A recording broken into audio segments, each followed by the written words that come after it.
Hello everyone, it's Stella. And Tarrant from the Dice Tower. Thanks for joining us.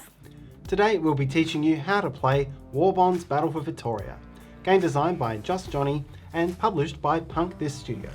We're using a prototype copy of the game, so the rules and components may not be final. Let's get to it. WarBonds Battle for Vitoria is a war game in which players play as fantasy warlords waging war over the lands, while trying to manage the loyalties of the local populace and armies.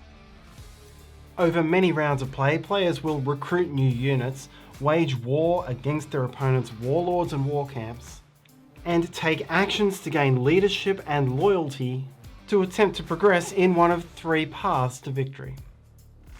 WarBonds plays in two ways, with the introductory Apprentice Rules and with the full Master Rules. In this video, we'll be focusing entirely upon the Apprentice Rules. To set up, lay out the main board. The board has 6 wild terrain squares. And for your first game, use one more than the player count, using these plain spaces to cover up those you don't need. You shouldn't cover the central space. On later plays, you can vary this setup, even adding more wild terrain tiles. Give each player a player guidebook, ability and turn cards, and then, after selecting turn order, your relevant coloured player pieces. In turn order, each player chooses a warlord and takes its 2 matching pieces. Take your octagonal war camp and then place it in a valid starting location on its encampment side, that is, the one showing the tents. Each war camp must start at least 2 spaces away from any wild terrain and 7 spaces away from another war camp. As a golden rule, all distances, ranges and adjacency in WarBond are counted orthogonally. So this war camp is 1, 2, 3, 4, 5 spaces away from this wild terrain, and 1, 2, 3, 4, 5, 6, 7, 8 away from this other war camp. Atop your war camp, place one of your circular unit pieces, and atop that, place the battle map piece representing your warlord. This is the one with a movement icon in the bottom left corner, not the initiative icon. Take that initiative tile and place it in the top space of the matching numbered column on the initiative table. Your War Camps piece goes on the matching numbered space of the War Camps column. The current turn indicator goes on start, and the dragon token goes here on the dragon track.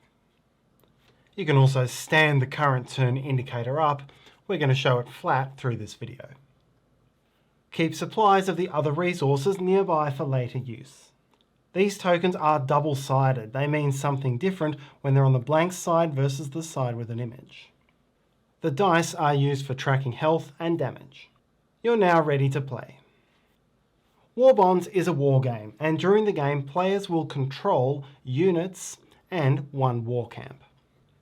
A unit is represented by 4 playing pieces. On the battle map, this will be one of your coloured circles indicating your ownership, and the square battle map piece representing that unit. In your supply, you'll have a card which matches that unit and explains all of its stats and information. These will have matching names. Here this is Sarah the Warlord, and here this is the Phalanx Tough. The Tough subname distinguishes this unit from the other phalanxes available in the game. Third is the initiative piece, which shows this initiative icon in its lower left corner. This will dictate the turn order for units during any given round. Any time a new unit enters play, its initiative marker goes onto the lowest open space of its matching column. And when a unit leaves this table, any of those below it will slide up to the top. In the rare case that a column is full, slide the next column down to make space, and you'll slide them back as soon as there is room to do so. There are 2 different types of units, warlords indicated by this icon and squads indicated by this one. You can consider the warlord to be one massively powerful entity with a very high amount of health, and a squad to be an assemblage of fighters with 1 health each.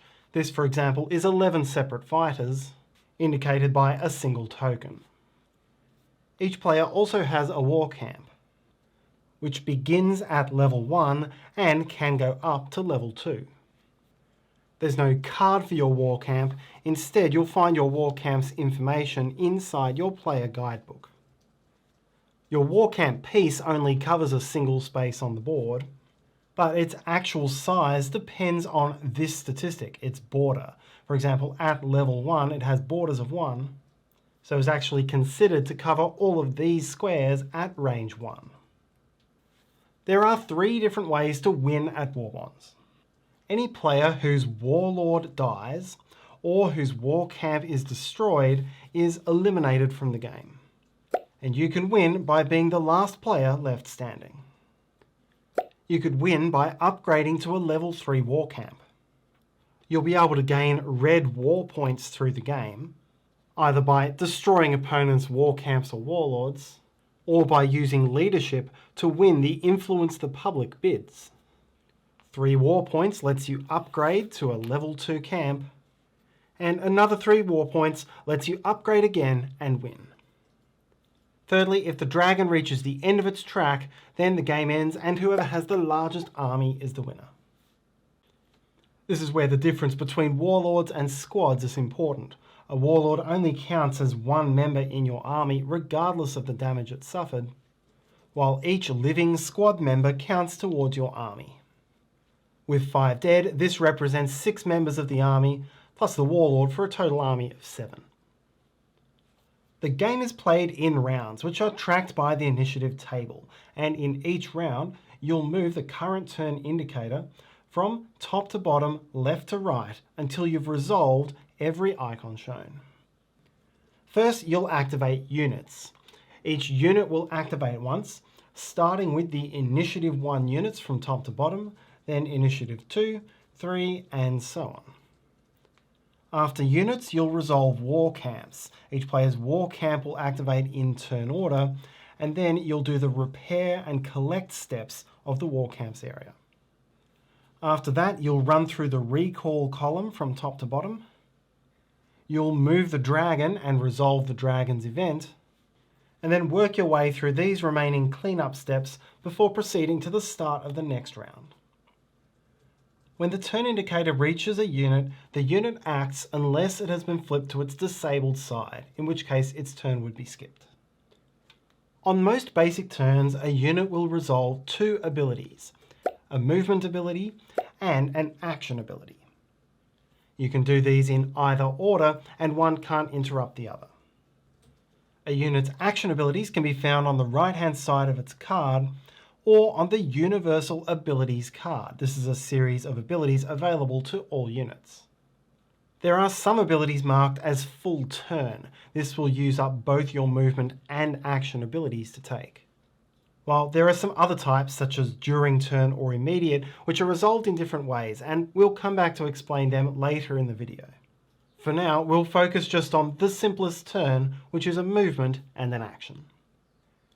To use a movement ability, take note of your movement type and range, shown on your card, and on the unit's battle map piece. There are 2 basic types of ground movement, land and mount. When you move into an adjacent square and deduct the movement cost for that square type and for that movement type. Then keep going until you wish to stop or are out of movement points. All unmarked plain spaces have a movement cost of 1 for land and 1 for mounts. So Goliath's 5 movements starting from here could, for example, be 1, 2, 3, 4, 5. Wild terrains have a land movement cost of 2 or a mount movement cost of 3. So Sarah's movement, for example, could be 1, 2, 3, 4, 5, 6. These are the only 2 terrain types in the Apprentice Rules, but do note there'll be many more different terrains with different movement types in the Master Rules. You may not end your movement on another unit's space.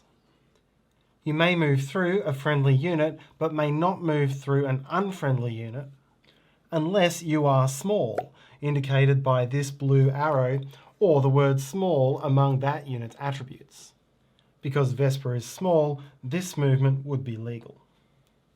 War camps are not units. They do not restrict movement in this way, allowing other players to move through them or even land on top of them.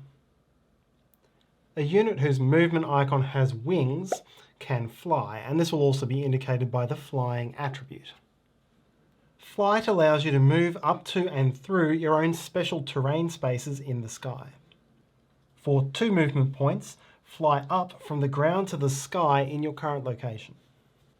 Place a sky pedestal in the square that you're currently located, and then move your unit up on top of the pedestal. It costs 1 movement point to move from a sky space to an adjacent sky space, and this could be above another unit. You would do the movement like so. Flying ignores any terrain costs below it, so this would still cost only 1 movement point. Landing also costs only 1 movement point, even if the terrain below it has a higher cost. All the usual restrictions around blocking each other still hold. This unit would not be able to move through one of these opponents in the sky, but could move through an ally to this space here. It would now be blocked from landing by the unit below. Flying units can also be small, so this unit could land in this location and then move off. Once per turn, a unit or war camp may take what's called free road movement, moving 1 space into a nearby space that contains road. For a flying unit, this can include landing from sky to road. Free road movement does not expend your movement ability, and it does not expend any of your movement range, meaning this player could still move 4 spaces as well as the free road movement.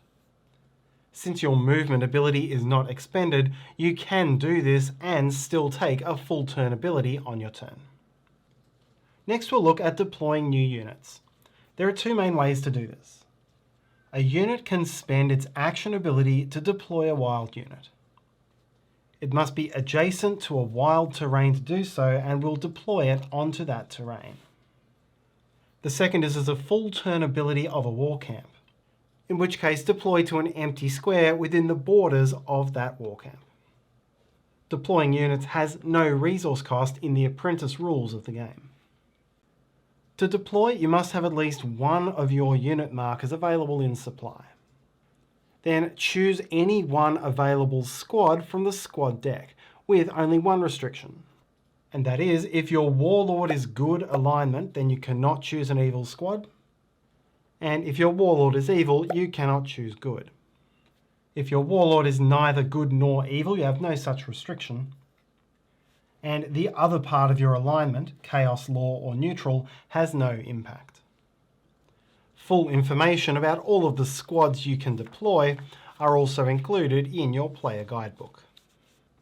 Having chosen a unit, take its card and its pieces, moving the battle map pieces to the deployment location, with the unit piece flipped to its disabled side, and the initiative piece of the table also on its disabled side.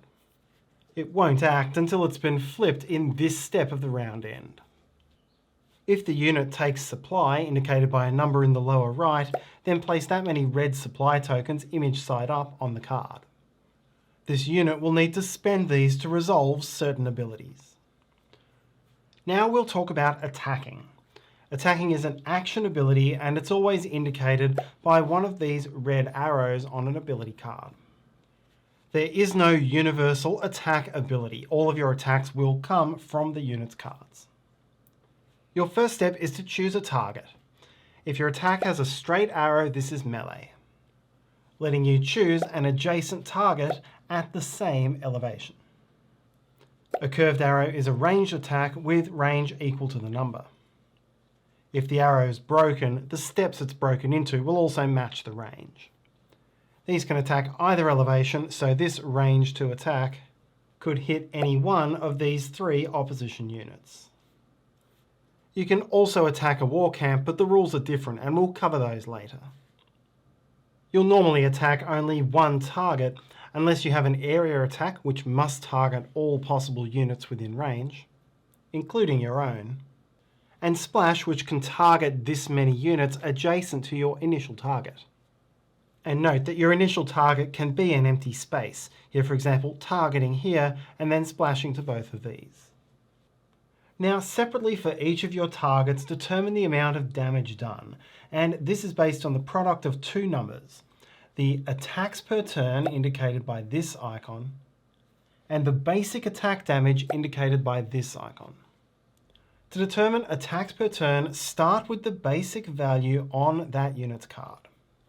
Check the attack text for any conditional adjustments. Here you'd get +1 against a bestial enemy. And then, if you're attacking with a squad and that squad has any amount of damage, you'll reduce the value by 1. That's what's indicated by this asterisk. And if you're attacking a unit which is in the sky with a ranged attack, you get +1, which is indicated by these icons here. After all of these adjustments, the minimum attacks per turn is 1. Now determine base attack damage. For all units, the initial base attack damage will be 1, and this may be modified by the text of the action. Then determine what type of damage this attack is going to deal. Here, for example, it could be either life or death damage. There are a total of 8 different types of damage. Refer to the defenses box on your target. The top row is a vulnerability. If the damage type appears there, then basic attack damage is increased by 1. The bottom row is resistance, and this means the basic attack damage is reduced by 1. The middle row is immunity, and this prevents and nullifies damage altogether. The attack is considered unsuccessful for the purpose of any other effects which trigger off an attack. The attacking unit may choose to make the attack a power strike, spending either 1 loyalty or 1 leadership to ignore a resistance, but it does not ignore an immunity. As such, in this example, the basic attack damage could be 3 death damage, 1 life damage, or 2 life damage with a power strike. The minimum attack damage for any attack is 0. You'll determine the damage by multiplying attacks per turn by the basic attack damage. For most of these damage types, you'll simply mark that amount of damage on the unit using these dice. For example, marking 12 damage like so. The 2 damage types which behave differently are life and death. Life damage lets you heal a damaged warlord. Here, for example, 1 life damage would change this from 12 to 11 total damage. However, life damage to a squad has no effect. Remember, this squad was 11 individual fighters, 8 of whom are now dead. Life damage does not bring them back to life. Death damage, on the other hand, behaves like any one of the standard damages for a living enemy. These 2 effects are reversed when facing an undead unit, and these are indicated by purple hearts. When a unit dies, return its card and any resources on it to the supply.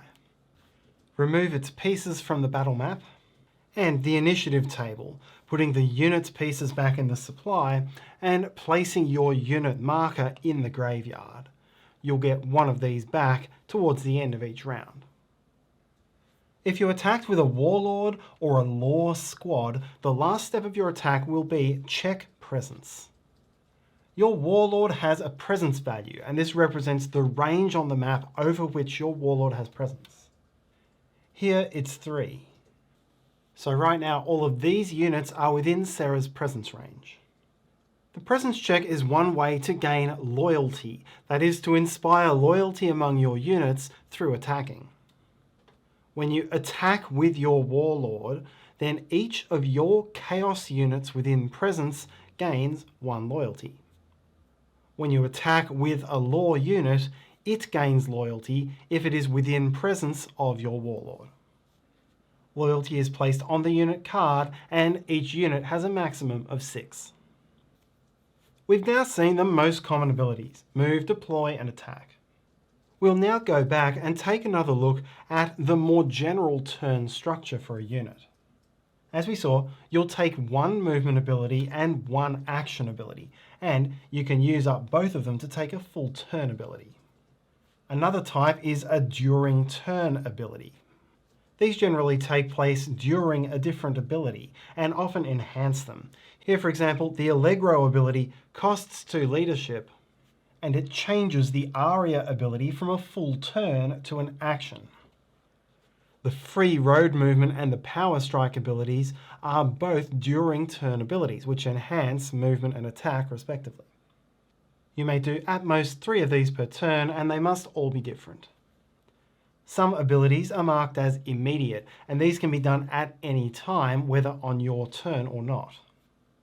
Units can have some ongoing passive abilities. Here you gain a leadership whenever an enemy unit successfully recalls. This is always active for this warlord.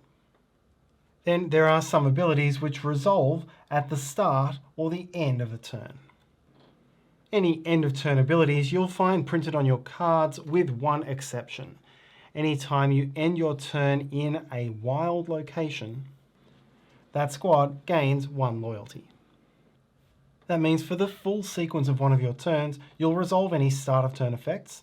Then you can do your movement and action abilities as well as up to 3 during turn effects, then your end of turn.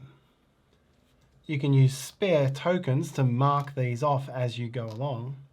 And it's recommended to use white tokens to represent start of turn effects and black tokens for any this round effects, which will remain in effect until the very end of the game round. If your unit is disabled, it skips its entire turn, including all of these steps. We won't go through all of the individual types of abilities that you might find on these cards, but we'll give you a few pointers to some critical things. Many non-attacking abilities will list a range over which that ability can be used.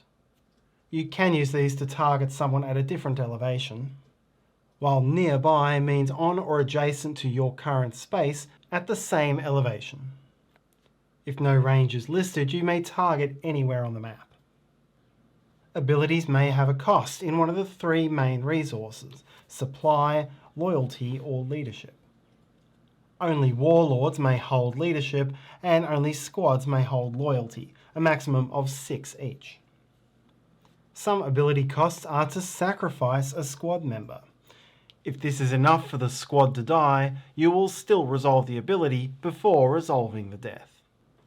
For the purposes of any other effects which trigger off it, this is considered dying but not being killed. Some abilities use the generic sides of the tokens to represent something unique to that unit. Here, for example, this red token is a gift, and the only way to spend it is in the manner shown on the card. Healing abilities work the same way as life damage on a living unit or death damage on an undead unit. As before, healing does not work on squads, but you can reduce a squad's damage by restocking it. When you restock, that allows you to reduce the damage die, thereby adding more individual fighters to the squad. Some abilities will make you retreat a unit, in which case you remove it and its tokens from the board as you would if it had died, except that you get the unit token back to your supply instead of the graveyard. A warlord may, as an action ability, duel an opposing warlord who is within 1 space. The warlord who starts the duel gains 1 leadership. The warlord who is targeted may choose to pay 1 leadership to decline the duel. Otherwise, an honourable duel begins. Unlike a normal attack, which is a single attack by 1 unit on another, dueling takes place over, potentially, multiple rounds of attacks, in which each player will attack the other. Dueling has its own table and its own separate current turn indicator. A duel remains honourable as long as it is not interrupted, so we'll go through an honourable duel sequence first, ignoring any of these interruption steps. Firstly, the first warlord attacks. That will be whoever has the lower initiative, not necessarily the one who started the duel. Then, the second warlord attacks. Then the first warlord has the opportunity to end the duel, then the second. If nobody ends the duel, you'll start a new round of dueling. Dueling attacks work the same way as normal attacks with only a couple of exceptions, namely that terrain effects and attacks which target multiple targets are ignored.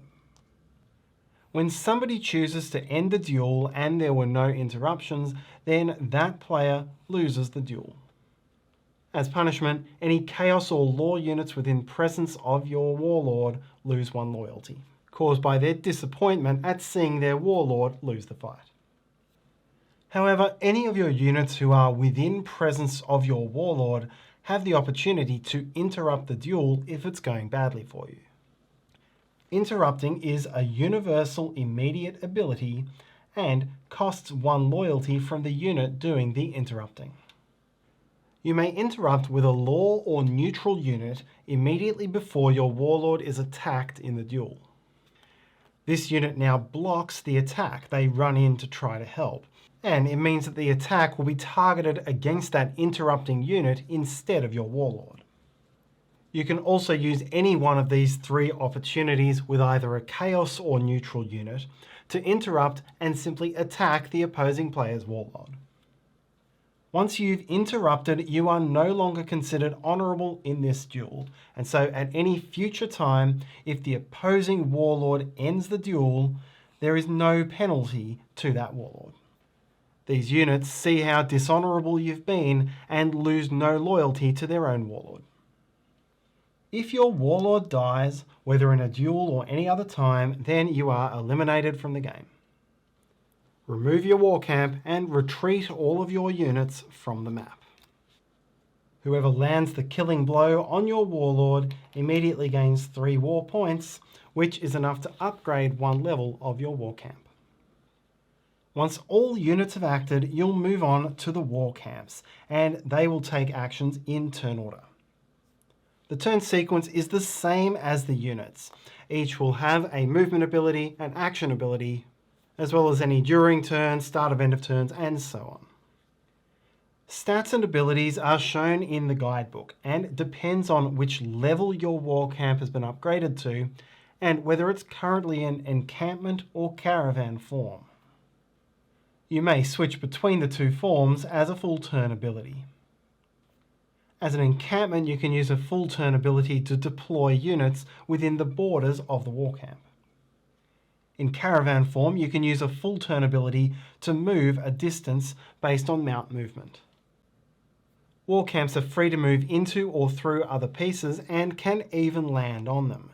The only pieces they can't move through are units with the wall attribute or other war camps. Deploy, convert, and move are all full turn abilities, meaning you'll only be able to do one of the 3. However, attack and provision are both during turn abilities, meaning you'll be able to do both of them once. It also means that, unlike the units, you'll be able to do these abilities while you're moving. That is, perhaps move a couple of spaces, attack, and finish your move. Attacks and combats involving war camps behave mostly like unit attacks with the following adjustments. A war camp attacking units attacks up to the required number of units within its borders, even one on its own space. This can include a unit which is flying, although it doesn't get the ground to sky bonus. Similar rules apply when a unit attacks a war camp. It must be within the borders of that war camp, and the range of its attack doesn't matter.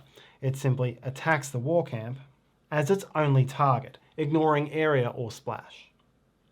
War camps may attack each other if they share at least one space within their borders.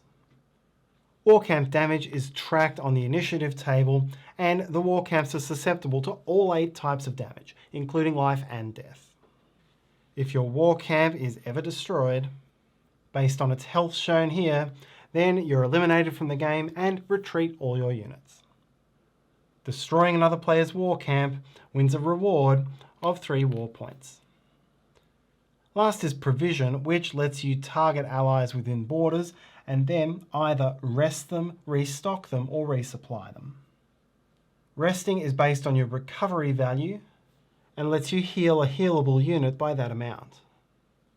Fully restocking a squad lets you remove all damage on a squad card, and fully resupplying lets you replenish that unit up to its initial amount of supplies. To finish war camps, you'll do repair and collect. With repair, each war camp heals based on its recovery rate, and with collect, each player gets to retrieve 1 unit marker from the graveyard if applicable, and if there's any loyalty next to its war camp, retrieve all of that loyalty and distribute it however they wish among their squads. After war camps is recalling, and recalling is a way that you can retrieve units off the board but not lose the loyalty they've gained. Recalling is a two-step process. You'll initiate the recall during a unit's turn. As a full turn universal ability for squads, move the squad off the initiative table, flip it over to its disabled side, and put it in the topmost open space of the recall column. Also disable the battle map piece.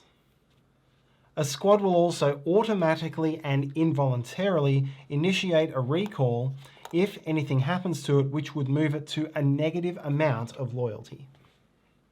When the time comes to resolve the recalls, you'll go from top to bottom, and the player who controls that unit has two options.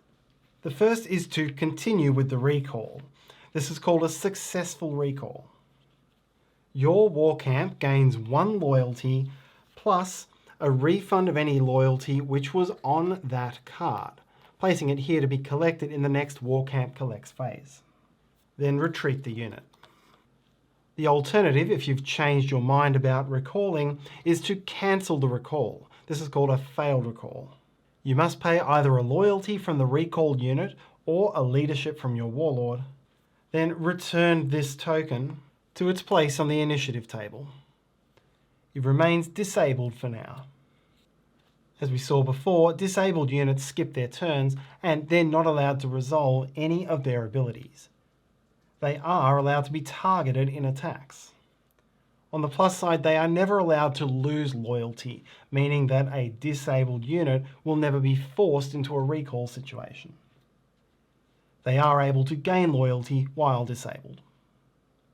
Warlords will be aiming to take actions which increase their leadership, and each warlord has some unique abilities to both gain and pay leadership. We've seen many things that you can do with leadership or loyalty, but many of the most critical come as part of the dragon events. When you reach Move Dragon, move the dragon 1 step and resolve the new event that you cover. With War Speech, in turn order each player chooses whether to gain 1 leadership for their warlord or 1 loyalty for each of their squads. Battle Cry simply gives each warlord 1 leadership. Persuade takes place in turn order. A warlord may target an opposing unit within its presence and pay an amount of leadership equal to 2 minus 1 for each matching alignment. Here, for example, Chaos Good versus Chaos is 1 matching alignment, so the cost would be 1 leadership. The target loses 1 loyalty, and if the target had no loyalty, instead of going into automatic recall, the player taking the action takes over control of that unit. Finally, there is Influence the Public. In turn order, starting with the first player, players will make a bid on how much leadership they want to spend on influencing the public. Each subsequent bid must exceed the one before it and keep going until you've got a winning bid. That player pays the bid, gains 2 war tokens, and then choose one of 3 options which will impact everyone. You could enforce order, which gives all law squads 1 loyalty and removes 1 loyalty from all chaos squads. This is not available to a chaos warlord. Or you could incite revolt. That's the opposite. Law units will lose a loyalty and chaos units will gain it, with a law warlord not allowed to choose this. Or you could stifle rumours, which gives 1 leadership to each warlord. Finally, the player who won the bid can choose to move the dragon 1 extra space, shortening the game by 1 round and activating the next battle cry.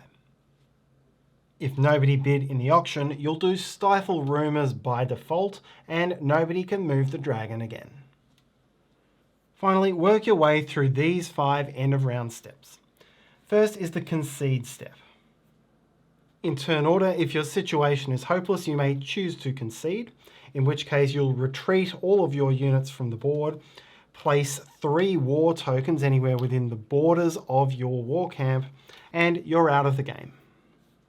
Any unit may later pick up one of these war points by ending its turn in its location. Next is exchange leadership.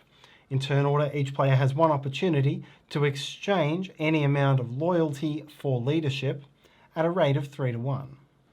This could be in any combination. Here I could spend all 5 of these loyalty and 1 from this unit to gain 2 leadership.